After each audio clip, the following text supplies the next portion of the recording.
الحمد لله نحمده ونستعينه ونستغفره ونعوذ بالله من شرور أنفسنا ومن سيئات أعمالنا. من يهده الله فلا مضل له ومن يضلله فلا هادي له، ونشهد أن لا إله إلا الله وحده لا شريك له، ونشهد أن سيدنا مولانا محمد وعلى آله وأصحابه وسلم. أما بعد، فأعوذ بالله من الشيطان الرجيم. بسم الله الرحمن الرحيم. الذي خلق الموت والحياة ليبلوكم أيكم أحسن عملا. وقال تبارك وتعالى في مقام آخر: كل نفس ذائقة الموت. صدق الله العظيم وصدق رسوله النبی الکریم. میرے محترم بزرگ دوستو، اللہ تبارک و تعالیٰ نے ہم تمام انسانوں کو دنیا کے اندر جو بھیجا ہے اور دنیا کے اندر بھیج کر کے ہمارے اوپر یہ احسان کیے ہیں کہ ہم لوگوں کو بھیج کر کے دنیا کے اندر یوں ہی نہیں چھوڑ دیے، بلکہ ہم تمام قیامت تک آنے والے انسانوں کو سیدھے راستہ بتانے کے لیے، سیدھے راستے کی طرف لانے کے لیے بہترین رہبر امام الانبیاء محمد رسول اللہ صلی اللہ علیہ وسلم کو ہم سب کا نبی بنا کر اللہ تبارک و تعالیٰ نے بھیجا تھا۔ ہمارے پاس بہترین گائیڈ ہے جس کا نام قرآن کریم ہے، اور یہ قرآن کریم دنیا کا واحد ایک ایسی کتاب ہے جو برحق ہونے کا، اس کا اسلام مذہب کا برحق ہونے کا سب سے بہترین دلیل قرآن شریف ہے۔ اس دنیا کے اندر بڑی بڑی 4 کتابیں نازل ہوئیں: توریت، زبور، انجیل اور قرآن شریف، لیکن ان تمام کتابوں میں رد و بدل تبدیلیاں کر دی گئیں، اور ان کی اصلی جو وہ کتاب تھی وہ اب تک نہیں ہے۔ لیکن قرآن کریم جو کتاب ہے، ایسی مقدس کتاب ہے جو اب تک اور قیامت تک اللہ تبارک و تعالیٰ نے کہا کہ ہم نے اس کو نازل کیا اور ہم ہی اس کی حفاظت کرنے والے ہیں۔ ہم تمام ایمان والوں کے لیے بہترین گائیڈ ہے یہ قرآن، اور نبی پاک صلی اللہ علیہ وسلم کا اسوہ حسنہ، ہمارے نبی صلی اللہ علیہ وسلم کی زندگی اور ایک ایک لفظ حدیث نبی صلی اللہ علیہ وسلم ہمارے لیے بہترین نمونہ ہے۔ دنیا میں زندگی گزارنے کے ہر موڑ میں ہمارے پیارے آقا محمد رسول اللہ صلی اللہ علیہ وسلم نے یہ بتا دیا کہ دنیا کی زندگی کس طرح گزارنی ہے۔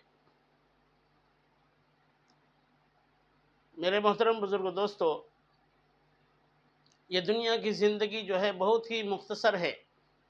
جو میں نے قرآن کریم کی آیت تلاوت کی، الذی خلق الموت والحیات لیبلوکم ایکم احسن عملا، اس سے آپ اندازہ لگا لیے ہوں گے کہ ہمارا بیان کا موضوع کیا ہے۔ یہ دنیا جو ہے مختصر ہے، یہ دنیا جو ہے فانی ہے، مٹ جانے والی ہے، باقی رہنے والی ذات صرف اللہ رب ذوالجلال کی ہے۔ اللہ تبارک و تعالیٰ نے موت اور زندگی کو اسی لیے بنایا ہے تاکہ دنیا کے اندر لوگ غفلت میں نہ پڑیں، بلکہ ان کو موت ایک ایسی چیز ہے دنیا کے اندر جس سے کوئی بھی شخص انکار نہیں کر سکتا۔ دنیا کے اندر بہت سارے لوگ اسلام مذہب کو انکار کرنے والے ہیں، بہت سارے لوگ قرآن کو انکار کرنے والے ہیں، بہت سارے اللہ کو انکار کرنے والے ہیں، بہت سارے ہمارے نبی محمد رسول اللہ صلی اللہ علیہ وسلم کو نبی ماننے سے انکار کرنے والے ہیں۔ دنیا کے اندر بے شمار لوگ ایسے آپ کو مل جائیں گے جو ہر چیز کا انکار کر سکتا ہے، لیکن موت ایک ایسی اٹل حقیقت ہے جس سے کوئی مائی کلال انکار نہیں کر سکتا کہ مجھے نہیں آئے گی۔ یہاں پر آ کر کے سارے مذاہب کے لوگ متفق ہو جاتے ہیں کہ موت آنی ہے۔ میں ان لوگوں سے پوچھنا چاہتا ہوں جو کہتے ہیں کہ اللہ رب العزت دنیا کا خالق مالک نہیں ہے، وہ یہ جواب دیں کہ جب اللہ رب العزت خالق مالک نہیں ہے، اللہ رب ذوالجلال دنیا کا خالق اور مالک نہیں ہے اور ہر چیز کو پیدا کرنے والا نہیں ہے تو تمہاری موت کیوں آ رہی ہے؟ موت کو دینے والا، زندگی کو دینے والا سب اللہ تبارک و تعالیٰ کے ہاتھ میں ہے۔ میرے محترم بزرگ دوستو، آپ حضرات دیکھے ہوں گے کہ دنیا کے اندر جب کوئی بچہ پیدا ہوتا ہے تو اس کے ایک کان میں اذان دی جاتی ہے اور دوسرے کان میں تکبیر کہی جاتی ہے۔ اس بچے کو یہ بتا دیا جاتا ہے کہ اذان اور تکبیر کہہ دی گئی ہے، اب جماعت کھڑی ہونے والی ہے۔ مطلب کیا؟ اذان اور تکبیر دے کر کے اس بچے کے کان میں کہہ دیا جاتا ہے کہ تو دنیا کے اندر آ تو گیا ہے، لیکن تمہارے پاس اتنا مختصر وقت ہے کہ تمہاری اب جماعت کھڑی ہونے والی ہے۔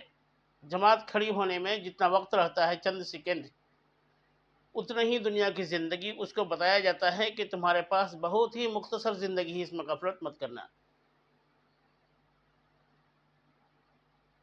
آپ لوگوں نے دیکھا ہوگا کہ جنازے کے نماز میں اذان نہیں دی جاتی، تکبیر نہیں کہی جاتی۔ کیوں؟ اس کی اذان بھی کہہ دی گئی ہے، تکبیر بھی کہہ دی جاتی ہے، اب جماعت کھڑی ہونے کا وقت باقی رہ جاتا ہے۔ کسی کہنے والے نے کیا ہی خوب کہا ہے کہ کیا ٹھکانہ ہے زندگانی کا، آدمی بلبلا ہے پانی کا۔ دنیا کے اندر آپ رہتے ہیں، معاشرے کے اندر زندگی گزارتے ہیں، بارش آپ کے ہاں بھی ہوتی ہوگی۔ جب بارش ہوتی ہے تو بلبلے اٹھتے ہیں، بڈھے اٹھتے ہیں، بارش کے بڈھے، اور پانی میں چلتے چلتے کچھ دور، کوئی دور تک چلا جاتا ہے، کوئی تھوڑی ہی دیر میں پھٹ جاتے ہیں۔ اس طرح کے بڈھے رہتے ہیں، اس کی کوئی حیثیت نہیں ہوتی، کب پھٹ جائے کوئی گارنٹی نہیں۔ تو کسی کہنے والے نے کیا کہا کہ زندگی کی مثال اس بلبلے کی طرح ہے، جس طرح سے وہ بلبلا کی کوئی گارنٹی نہیں کب تک رہے گا باقی وہ، اسی طرح سے انسان کی زندگی ہے۔ انسان کی زندگی ہی بھی ویسی ہی مختصر ہے، کب انسان دنیا سے چلا جائے کچھ بھی نہیں معلوم۔ آپ نے دیکھا ہوگا کہ چڑیاں کسی درخت میں آ کر کے بیٹھتے ہیں اور تھوڑی دیر چہچہاتے ہیں اور چلے جاتے ہیں۔ یہی مثال انسان کا بھی ہے۔ یہ دنیا میں ہمیشہ ہمیشہ کے رہنے کے لیے نہیں آئے، بلکہ دنیا کو چھوڑ کے جانے کے لیے آئے ہیں۔ دنیا کے اندر ہر چیز فانی ہے، مٹ جانے والی ہے۔ اس دنیا کے اندر آج سے نہیں، آدم علیہ السلام سے لے کر کے اور قیامت تک لوگ آتے رہیں گے اور جاتے رہیں گے۔ یہ دنیا تو ایک مسافر خانہ ہے۔ دنیا ایک مسافر خانہ ہے، یہاں ٹھہرنے کے لیے نہیں، لوگ جانے کے لیے آتے ہیں، اور جانے والے سفر میں ہوتے ہیں۔ جو جا رہے ہوتے ہیں وہ ٹھاٹھ باٹھ نہیں کیا کرتے، دنیا کے اندر ہمیشہ تیار رہتے ہیں گاڑی پکڑنے کے لیے، نکلنے کے لیے۔ آپ لوگ اسٹیشنوں میں دیکھے ہوں گے یا ایئرپورٹ پہ دیکھے ہوں گے کہ بہت سارے لوگ اسٹیشن میں یا ایئرپورٹ پہ بیٹھے ہوئے ہوتے ہیں اور الاؤنس ہوتا رہتا ہے بار بار کہ فلانی جگہ کی گاڑی جانے والی ہے یا ایروپلین فلانی جگہ جانے والی ہے، اور اس کی لوگ تیاری میں ایسے مستعد رہتے ہیں کہ کب کس کی گاڑی آئے گی اور فوراً وہ گاڑی پکڑ کر کے نکل جائے۔ ہر شخص ایسا ہوشیار اور حساس و بشاش رہتا ہے کہ تھوڑی سی اگر غفلت ہوئی تو گاڑی چھوٹ جائے گی۔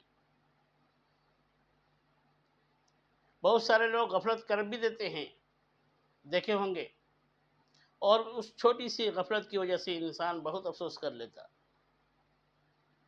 آج ہم سب بھی بہت غفلت میں ہیں، اور ایسی غفلت میں ہم لوگ ہیں کہ ہم لوگ اس غفلت کا انجام ہم کو موت کے بعد ہوگا۔ میرے محترم بزرگ دوستو، وہاں افسوس کرنا، وہاں کا رونا، وہاں کا پیٹنا کچھ بھی کام نہیں آنے والا۔ جو کچھ بھی کرنا ہے اس دنیا کے اندر کرنا ہے، اور اگر ہم اس آخرت کو یاد کر کے یہاں تھوڑا سا تڑپ لیے، تھوڑا سا رو لیے، تھوڑا سا گڑ گڑا لیے، اللہ کو راضی کر لیے، تو اللہ تبارک و تعالی ہم کو ہمیشہ کی خوشی دے دے گا۔ اور اگر یہاں ہم سستی کر لیے، کاہلی کر لیے اور غفلت میں رہ گئے تو جس طرح سے ٹرین اور ایروپلین لوگوں کی چھٹ جایا کرتی ہیں اور وہیں ہاتھ ملتے ہوئے رہ جاتے ہیں لوگ، اسی طرح سے ہم کو پچھتانا پڑے گا۔ لیکن وہاں جا کر کے پچھتانا کوئی بھی کام نہیں آئے گا، کوئی بھی پرسان حل نہیں، کوئی دوستی نہیں، کوئی رشتہ داری نہیں۔ ایک شخص کا انتقال ہو رہا تھا تو اس کے باپ بھی رو رہا تھا، اس کا باپ بھی رو رہا تھا۔ ایک جوان لڑکا انتقال ہو رہا ہے تو اس کا باپ بھی رو رہا ہے، ماں بھی رو رہی ہے، بہن بھی رو رہے ہیں، اس کی بیوی بھی رو رہی ہے، سب رو رہے تھے۔ تو اس جوان نے پوچھا باپ سے کہ ابو آپ کیوں رو رہے ہیں؟ تو اس کے باپ نے کہا کہ میں تجھے پال پوس کر اتنا بڑا کیا اور جب مجھے سہارے کی ضرورت پڑی تو ہی مجھے چھوڑ کے جا رہا ہے، اس لیے میں رو رہا ہوں۔ ماں سے پوچھا کہ ماں تو کیوں رو رہی ہے؟ تو ماں کہتی ہے کہ میں تجھے پال پوس کر دودھ پلا کر اتنے ارمانوں سے پالا پوسا تھا اور آج تو ہم لوگوں کو دفن کرنے سے پہلے ہی تو دنیا سے رخصت ہو رہا ہے، ہم لوگوں کا سہارا کون ہوگا؟ بیوی سے پوچھا کہ تو کیوں رو رہی ہے؟ تو بیوی کہتی ہے کہ آپ ہی تو اکیلا تھے جو کماتے تھے، کھلاتے تھے، پلاتے تھے، لوگوں کا گھر چلاتے تھے، آپ ہی سے ہمارا گھر چلتا تھا، آپ نہیں رہیں گے تو ہمارا کیا ہوگا؟ تو بہن سے پوچھتا ہے کہ تو کیوں رو رہی ہے؟ تو وہ بھی یہی کہتی ہے کہ ہمارا بھائی نہیں رہا دنیا کے اندر۔ تو میرے محترم بزرگ دوستو، سب کے جواب سے آپ کو یہ پتہ چل رہا ہوگا کہ سب اپنے لیے رو رہے تھے کہ ہمارا کیا بنے گا اب۔ اس سے اندازہ کیا ہوا؟ ہر شخص اپنے لیے رو رہا تھا، کوئی اس کے لیے نہیں رو رہا ہے، جو مر رہا ہے اس کے لیے کوئی بھی نہیں رو رہا تھا، سب اپنے لیے رو رہے تھے۔ کوئی کہہ رہا ہے میرا بیٹا مر رہا ہے، چلا جائے گا تو کیا ہوگا؟ کوئی بیوی رو رہی ہے کہ ہمارا شوہر مر رہا ہے، بہن رو رہی ہے کہ میرا بھائی مر رہا ہے، اب ہمارا کیا بنے گا؟ سب یہی سوچ رہے تھے۔ کوئی اس کے لیے نہیں دعا کر رہا تھا، اس کے لیے نہیں رو رہا تھا کوئی۔ تو دنیا کی حالت ایسی ہے کہ آپ مر بھی گئے تو آپ کا کوئی ساتھ دینے والا نہیں ہے۔ اس لیے اپنی تیاری خود کرنی ہے، اپنی فکر خود کرنی ہوگی آپ کو، تب جا کر کے آپ وہاں عیش کی زندگی گزاریں گے۔ آج ہم تھوڑی سی محنت کر لیں گے، تھوڑی سی مشقت اٹھا لیں گے دنیا کے اندر، تھوڑی سی تکلیف کر لیں گے تو وہاں ہمیشہ کی زندگی میں مزے ہو جائیں گے۔ ایک بزرگ لکھتے ہیں کتاب کے اندر کہ زمین اور آسمان کے بیچ میں جتنی بھی خلائیں ہیں ان خالی جگہوں کو رائی کے دانے سے بھر دیا جائے، رائی کے دانے سے ان ساری خلاؤں کو بھر دیا جائے اور یہ ساری خلاؤں کو رائی کے دانے سے بھر کر کے اور ایک پرندے کی یہ ڈیوٹی لگائی جائے کہ وہ 1000 سال کے بعد آئے اور ایک دانہ اٹھا کر لے کے جائے، پھر 1000 سال کے بعد آیا اور دوسرا دانہ لے کر جائے، پھر 1000 سال کے بعد آیا تیسرا دانہ لے کر کے جائے۔ وہ بزرگ لکھتے ہیں کہ وہ ہر 1000 سال کے بعد آتا رہے گا اور ایک دانہ اٹھا کر کے کھا جائے گا، لے جائے گا، اور ایک دن ایسا آئے گا کہ وہ سارے دانوں کو اتنی مدت کے بعد وہ آئے گا، 1000 سال کے بعد آئے گا اور ایک دانہ چن کر کے لے جائے گا، پھر بھی ایک دن ایسا آئے گا کہ وہ سارے دانے دنیا سے لے جائے گا اور دانے کو ختم کر دے گا، لیکن یہ دانے ختم ہو جائیں گے لیکن آخرت کی زندگی کبھی ختم ہونے والی نہیں ہے۔ ہر انسان کے دو گھر ہوتے ہیں، ایک جنت اور ایک جہنم۔ ایک جنت ہوتا ہے گھر اور ایک جہنم ہوتا ہے۔ جو بندہ دنیا کے اندر تھوڑی سی تکلیف اٹھا لی، تھوڑی سی مشقتیں کر لیا، دنیا کے کام کاج کرتے ہوئے، دنیا کی مشقتوں کو جھیلتے ہوئے، دنیا کے کاروبار کرتے ہوئے اور ہر ایک کی ضرورتوں کو پوری کرتے ہوئے اللہ تبارک و تعالیٰ کو بھی یاد کر لیا، اللہ کے حکم اور پیارے آقا محمد رسول اللہ صلی اللہ علیہ وسلم کے طریقے کے مطابق زندگی گزار لیا، تو وہ ہمیشہ کے لیے اس جنت میں چلا جائے گا جس کو اللہ تبارک و تعالیٰ نے ایمان والوں کے لیے بنایا ہے۔ میرے محترم بزرگ دوستو، آج ہم دنیا کے اندر آ کر کے ایسی غفلت میں پڑے ہوئے ہیں، کہ ہم کو مرنا ہی نہیں ہے، موت ہر شخص کے پیچھے پڑا ہوا ہے، لیکن انسان ایسی بے فکری کی زندگی گزار رہا ہے کہ اس کو دنیا چھوڑ کے جانا ہی نہیں۔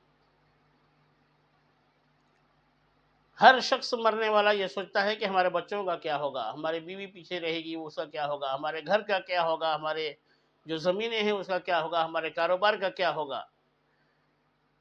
میرے محترم بزرگ دوستو، یہ دنیا کا نظام ہے۔ دنیا میں انسان جب ہوتا ہے تو دنیا کے بارے میں سوچتا ہے، دنیا سے محبت اتنی ہو جاتی ہے کہ دنیا کے بارے میں ہی سوچتا رہتا ہے اور ایک کو دو کرنے کے چکر میں پڑا رہتا ہے۔ کبھی بھی یہ نہیں سوچتا کہ ہم مر جائیں گے تو ہمارا کیا ہوگا۔ دنیا اتنا ہی کمانا چاہیے جتنی زندگی دنیا کی ہے۔ پیارے آقا صلی اللہ علیہ وسلم فرماتے ہیں کہ میرے امت کی اوسط عمر جو ہے 60 یا 70 سال ہے۔ آپ لوگوں نے دیکھا ہوگا کہ بہت سارے لوگ 100 سال یا 100 سال سے اوپر ہو کر کے مرتے ہیں، بہت سارے لوگ بچپنے میں ہی دنیا سے چلے جاتے ہیں۔ تو بچپن اور 100 سال کا اوسط نکالا گیا تو 60 یا 70 سال اس کا اوسط آیا ہے۔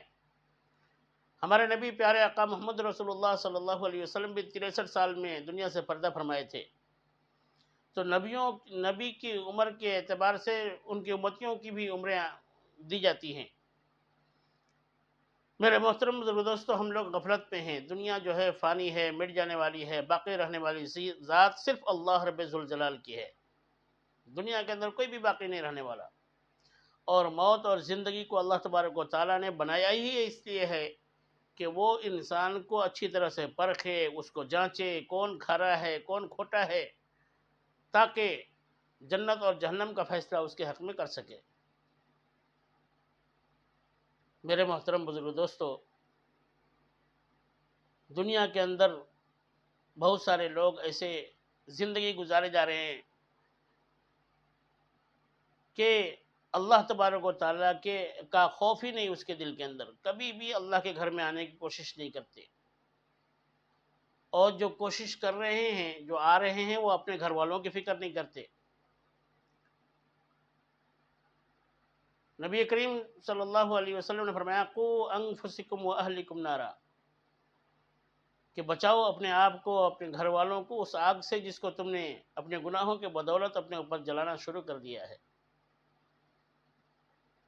آج ہم اپنے آپ کو دیندار اور نیک سمجھتے ہیں، لیکن کیا ہم اللہ تبارک و تعالیٰ کی لسٹ میں متقی اور پرہیزگار اور نیک ہیں یا نہیں؟ ایک بزرگ تھے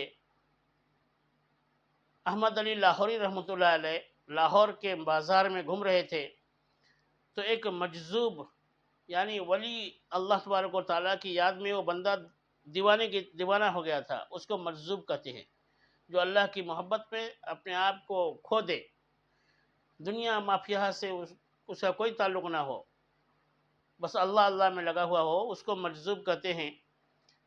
تو اس مجذوب نے کہا احمد علی لاہوری رحمۃ اللہ علیہ سے کہ لوگ انسان کہاں بستے ہیں؟ تو احمد علی لاہوری رحمۃ اللہ علیہ نے کہا کہ اتنی بھیڑ بھاڑ تو دکھ رہی ہے، لوگ تو چاروں طرف سے گھوم رہے ہیں، پھر آپ پوچھ رہے ہیں کہ انسان کدھر بستے ہیں؟ تو احمد علی لاہوری رحمۃ اللہ علیہ فرماتے ہیں کہ جب اس مجذوب بزرگ نے میرے اوپر تھوڑی سی توجہ ڈالی اور میرے آنکھوں کے سامنے جب ان کی توجہ پڑی اور میرے اوپر جو کشف ہوا، تو میری نظر جب کھلی تو سارے لوگ سور، کتے اور بلی نظر آ رہے تھے، اور یہ چند منٹ میرے ساتھ ایسا ہوا۔ پھر کچھ دیر کے بعد جب میں نے آنکھ کھولی تو وہ سارے لوگ جا چکے تھے، اور میں پریشان ہو گیا کہ یہ کیا ہے۔ تو میرے محترم بزرگ دوستو، ہم مسلمان تو ہیں، ایمان والے تو ہیں، لیکن اللہ کے نظر میں ہم کتے، بلی، سور سے بہتر نہیں ہیں، اس لیے کہ ہر مخلوق اللہ تبارک و تعالیٰ کی عبادت کرتی ہے، اللہ کی ذکر و اذکار کرتی ہے، اور اللہ کے حقوق کو ادا کرنے کی کوشش کرتی ہے، لیکن انسان جو ہے اللہ تبارک و تعالیٰ کا سب سے بڑا باغی اور اللہ کو ناراض کرنے والا شخص صرف انسان ہے۔ نبی کریم صلی اللہ علیہ وسلم کے زمانے میں اگر ہم لوگ پیدا ہوئے ہوتے تو ہم لوگوں کا لسٹ منافقوں کی لسٹ میں ہوتا، اس لیے کہ اللہ تبارک و تعالیٰ کے ساتھ تعلقات اور کنیکشن ہمارا ہے ہی نہیں. ہم کہتے کچھ اور ہیں، کرتے کچھ اور ہیں، تو ہمارا لسٹ کدھر ہوتا؟ ان منافقین میں ہوتا. میرے محترم بزرگ دوستو، اللہ تبارک و تعالیٰ نے ہمارے اوپر 5 وقت کی نماز فرض کی ہے، اور مرنے کے بعد سب سے پہلے نماز کا حساب کیا جائے گا. میدان محشر میں سب سے پہلے نماز کے بارے میں سوال کیے جائیں گے کہ ہم نے تمہارے اوپر 5 وقت کی نماز فرض کی تھی، تم نے ان 5 نمازوں میں سے کتنے وقت کی نماز پڑھے؟ میرے محترم بزرگ دوستو، آج ہمارے نوجوان اور پورے لوگوں میں سے 100 میں سے 10 لوگ مسجد میں آنے والے ہیں، باقی نماز سے جس کے بارے میں نبی کریم صلی اللہ علیہ وسلم نے فرماتا ہے قرۃ عینی فی الصلاۃ، میرے آنکھوں کی ٹھنڈک، میرے دل کا سکون اس نماز میں ہے. آج ہم نے اس نماز کو چھوڑ دیا جس کے بارے میں پیارے آقا صلی اللہ علیہ وسلم نے فرمایا تھا من ترک الصلاۃ متعمدا فقد کفر، جس نے جان بوجھ کر کے نماز چھوڑ دی گویا کہ وہ کافر ہو گیا. آج ہم اس نماز کی پرواہ نہیں کرتے. مشرکوں، کافروں میں اور ایمان والوں میں فرق کرنے والی چیز صرف نماز ہی ہے. ہم نماز نہیں پڑھتے پھر بھی اپنے آپ کو ہم مسلمان کہہ رہے ہوتے ہیں. میرے محترم بزرگ دوستو، ہم لوگ بالکل دھوکے میں ہیں. ہم دھوکے میں ہیں، اور ایسے دھوکے میں ہیں کہ جب ہماری آنکھیں کھلیں گی، حقیقت کی آنکھ ہماری جب کھلے گی، تو ہم لوگ افسوس کرتے ہوئے پچھتا لیں گے، اور اتنا پچھتائیں گے کہ وہاں کا پچھتانا کچھ کام نہیں آئے گا. آج ہمارے پاس وقت ہے، مہلت دیے ہوئے ہیں اللہ تبارک و تعالی ہم لوگ چل رہے ہیں، پھر رہے ہیں، اٹھ رہے ہیں، بیٹھ رہے ہیں، اور ہر کام کر رہے ہیں. کیا نہیں کر رہے ہیں؟ تو صرف اللہ کے حکم کو پورا نہیں کر رہے ہیں، نبی کریم صلی اللہ علیہ وسلم کے سنتوں کے مطابق ہم زندگی نہیں گزار پا رہے ہیں. میرے محترم بزرگ دوستو، جب انسان دنیا سے جائے گا تو فرشتے آ کر کے اس کو سوال کریں گے. 3 سوالات اس سے پوچھے جائیں گے. من رب کا، تمہارا رب کون تھا؟ وما دین کا، تمہارا دین کیا تھا؟ ومن نبی کا، تمہارا نبی کون تھے؟ آج کل لوگ کہتے ہیں کہ ہم ان سوالوں کو رٹ لیں گے، اس کو یاد کر لیں گے اور جواب دے دیں گے. کیا یہ دنیا کے اندر اسکول میں پڑھ رہے ہو کہ جواب دے دیں گے؟ وہی شخص جواب دے پائے گا جو دنیا کے اندر اللہ کے حکم اور نبی کریم صلی اللہ علیہ وسلم کے طریقے کے مطابق زندگی گزارا ہوگا، ورنہ ہر شخص کے بس کی بات نہیں ہوگی. دنیا ہمارے لیے قید خانہ ہے، اور دنیا ایمان والوں کے لیے قید خانہ ہے، اور کافروں کے لیے جنت ہے. ہمارے لیے جنت تو موت کے بعد ہے، اور موت ایک ایسی چیز ہے جو اللہ سے ملانے والی چیز ہے، وہ بہترین چیز ہے موت. جب انسان ایمان والوں کی موت آ رہی ہوتی ہے تو اللہ تبارک و تعالیٰ اس کو اس کا جنت دکھاتا ہے کہ تمہاری آخری منزل کہاں ہے. اس جنت کی منظر کو اللہ تبارک و تعالیٰ اس ایمان والے کو دکھاتا ہے، اور ایمان والا وہاں کے مناظر کو دیکھ کر کے ایسا خوش ہوتا ہے کہ اس کو اس جنت کے اندر کی چیزوں کو دیکھ کر کے ایسا گم ہو جاتا ہے، اور اس کی روح نکال لی جاتی ہے، اس کو احساس بھی نہیں ہوتا. جب کوئی فاسق اور فاجر شخص کا روح قبض ہو رہا ہوتا ہے، آپ نے دیکھا ہو کہ بہت سارے لوگ ایسے ہوتے ہیں جن کے روح نکل رہا ہوتا ہے اور تڑپ رہا ہوتا ہے، ایسے پریشان ہو رہا ہوتا ہے. اللہ تبارک و تعالیٰ اس فاسق اور فاجر شخص کی آخری منزل جہنم کو دکھا رہے ہوتے ہیں. اس جہنم کو دیکھ کر کے ایسا تڑپ رہا ہوتا ہے، ایسا چیخ رہا ہوتا ہے، ایسا چلا رہا ہوتا ہے، اور لوگ سمجھتے ہیں کہ اس کو تکلیف ہو رہی ہے. تکلیف تو اس کو ادھر روح نکالنے کی ہوئے گی، لیکن ساتھ میں اپنی آخری منزل کو دیکھ کر کے وہ افسوس کر رہا ہوگا، چلا رہا ہوگا. وہاں کی بھیانک منظر کو اس کو دکھایا جاتا ہے. اس لیے میرا محترم بزرگ دوستو، یہ 50 سال 60 سال کی زندگی تو کٹ جائے گی، لیکن وہاں کی وہ زندگی جو ہمیشہ کی زندگی ہے، ہمیشہ مزے کی زندگی ہے، وہ کیسے کاٹو گے؟ وہاں ہمیشہ کی مزے کی زندگی جو ہے اس کی تیاری کرنی ہے. یہ 50 سال 60 سال کی زندگی عیش اور مستی میں گزارنے کے لیے ہم نہیں آئے ہیں، اللہ تبارک و تعالیٰ کو راضی کرنے کے لیے آئے ہیں۔ اللہ تبارک و تعالیٰ کو راضی کر کے مریں گے تو ہم ہمیشہ ہمیشہ کی خوشی کی زندگی گزاریں گے، اور اپنے نفس اور شیطان کے کے طریقے کے مطابق ہم زندگی گزار کر کے مر گئے تو سمجھو ہمیشہ ہمیشہ کے لیے پچھتانا ہو جائے گا، ہمیشہ ہمیشہ کے لیے۔ اور اگر حدیث شریف میں لکھا ہے کہ ایمان والوں کو جہنم میں ڈال کر کے اس کو پاک و صاف کر کے جنت میں ڈالا جائے گا، تو وہ تھوڑے سال جہنم میں ڈالنا بھی کم تکلیف ہوگی کیا؟ تو ہم اس جہنم میں جانے کے بجائے شروع سے ہی جنت میں جانے والا اعمال کیوں نہ کریں، تاکہ شروع سے ہی اللہ تبارک و تعالی ہم کو جنت میں ڈال دے۔ میرے محترم بزرگ دوستو، یہ دنیا کی زندگی ایک امتحان حال ہے۔ جس طرح سے اسکولوں میں مدرسوں میں پڑھنے والے بچوں کو 3 گھنٹے کا وقت دیا جاتا ہے، 3 گھنٹے کا وقت دے کر کے اس کو امتحان حال میں بیٹھایا جاتا ہے، اور اس سے کہا جاتا ہے کہ تمہارے پاس اس 10 کوشچن آنسر جو دیا گیا ہے، کوشچن دیا گیا ہے، ان 10 سوالوں کے جواب تم کو 3 گھنٹے میں دینا ہے۔ اور وہ جو سال بھر محنت کیا ہوتا ہے اس کو یاد ہوں گے، سال بھر اگر پڑھا ہوا ہوگا تو اس کے آنسر کو آسانی کے ساتھ اس کو جواب دے دے گا وہ، اور 3 گھنٹے کے 1 گھنٹے میں لکھ کے باہر آ جائے گا۔ اور اگر محنت نہیں کیا ہوگا، اسکول برابر یا مدرسے میں پڑھائی صحیح نہیں کی ہوگی، مستی کیا ہوگا، گپے مارے ہوں گے، تو وہ بندہ صحیح طریقے سے جواب نہیں دے پائے گا، چاہے اس کو 10 گھنٹے کیوں نہ دے دیے جائیں۔ بہت سارے بچے تو ایسے ہوتے ہیں جو بالکل ایک سوال کا بھی جواب اس کو سمجھ میں نہیں آ رہا ہوتا ہے، کیوں؟ اس لیے کہ وہ اسکول گیا ہی نہیں تھا، اور گیا تو پڑھا ہی نہیں تھا، اور ٹیچر اس کو ٹیچنگ کر رہے تھے، سمجھا رہے تھے، بجھا رہے تھے، پڑھا رہے تھے، لیکن اس کو کچھ بھیجے میں گھسا ہی نہیں، اس لیے کہ دھیان سے سنا ہی نہیں۔ وہ لوگ اس کو بار بار سمجھا رہے تھے کہ پڑھ لو کامیاب ہو جاؤ گے، لیکن پڑھا ہی نہیں، وہ لکھے گا کیا؟ تو یہی حال ہم ایمان والوں کی آج دنیا کے اندر ہو گئی ہے۔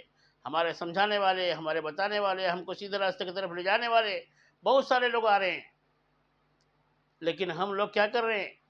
ہمارا دل جو کہہ رہا ہے وہی ہم کر رہے ہیں، ہماری خواہشات کس میں ہے وہ ہم کر رہے ہیں۔ خواہشات کے مطابق چلنے والا شیطان کا دوست ہوتا ہے، اور اللہ کے حکم اور نبی کریم صلی اللہ علیہ وسلم کے حکم کے مطابق چلنے والا اللہ کا دوست ہوتا ہے، نبی کا دوست ہوتا ہے۔ اس لیے میرے محترم بزرگ دوستو، یہ دنیا کی زندگی جو ہے امتحان حال ہے۔ یہاں کی زندگی ہم کو بہت ہی سوچ سمجھ کر کے گزارنی ہے۔ اپنی آنکھوں کی حفاظت، اپنی زبان کی حفاظت، اپنے شرمگاہ کی حفاظت، اپنے دل و دماغ کی حفاظت، ہر چیز سوچ سمجھ کر کے گزارنی۔ آج چغلیاں چاڑیاں کرتے ہوئے لوگ ٹائم پاس کر رہے ہیں، ذکر و اذکار نہیں کیا جاتا۔ اللہ تبارک و تعالیٰ نے توفیق ہی چھین لی، نہ وہ اللہ کے نام لے سکتا ہے، نہ نماز پڑھ سکتا ہے، نہ کچھ بھی نہیں کر سکتا، اور موت اچانک آ جاتی ہے۔ کتنی بدقسمت ہیں لوگ جن کو اللہ تبارک و تعالیٰ نے ذکر و اذکار تک کے توفیق نہیں دے رہا ہے۔ جو لوگ بہت سارے لوگ ذکر و اذکار میں لگے رہتے ہیں، قرآن کی تلاوت میں لگے رہتے ہیں، نماز کے اہتمام کر رہے ہوتے ہیں، وہ بہت ہی خوش قسمت لوگ ہیں جو اللہ تبارک و تعالیٰ نے ان کو توفیق دی ہوئی ہے۔ اللہ کی اس توفیق، اللہ کے خوش ہونے کی ایک دلیل ہے یہ کہ جو نماز پڑھ رہے ہوتے ہیں، ذکر و اذکار کر رہے ہوتے ہیں، اللہ تبارک و تعالیٰ اپنا نام اس کے زبان میں جاری کیا ہوا ہے۔ جو لوگ نماز نہیں پڑھتے ان کو افسوس کرنا چاہیے کہ اللہ ہم سے وہ توفیق چھین لیا۔ جو لوگ نماز نہ پڑھ کے خوش ہو رہے ہوتے ہیں کہ اللہ تبارک و تعالیٰ کی عبادت کر کے ملے گا کیا، تو میرے محترم بزرگ دوستو پچھتا لیں گے، افسوس کر لیں گے، کچھ نہیں ملنے والا۔ اس لیے میرے محترم بزرگ دوستو، میں اپنی بات کو یہیں ختم کرنے والا ہوں۔ اللہ تبارک و تعالیٰ کہنے اور سننے سے زیادہ ہمیں اور آپ کو اور تمام لوگوں کو ان باتوں کے اوپر عمل کرنے کی توفیق عطا فرمائے، اور دنیا سے زیادہ آخرت کی فکر کرنے کی توفیق عطا فرمائے، موت سے پہلے موت کی تیاری کرنے کی توفیق عطا فرمائے۔ میرے چینل مولانا مہتاب عالم حسینی کو لائک کریں، شیئر کریں، سبسکرائب کریں، اور میری ویڈیو کو زیادہ سے زیادہ لوگوں تک شیئر کریں، تاکہ ویڈیو کو دیکھ کر کے بہت سارے لوگ سیدھے راستے کی طرف آ جائیں۔ اور خاص طور سے نوجوانوں سے میری اپیل ہے کہ موت سے پہلے موت کی تیاری کریں۔ آمین، وآخر الدعوانا الحمدللہ رب العالمین۔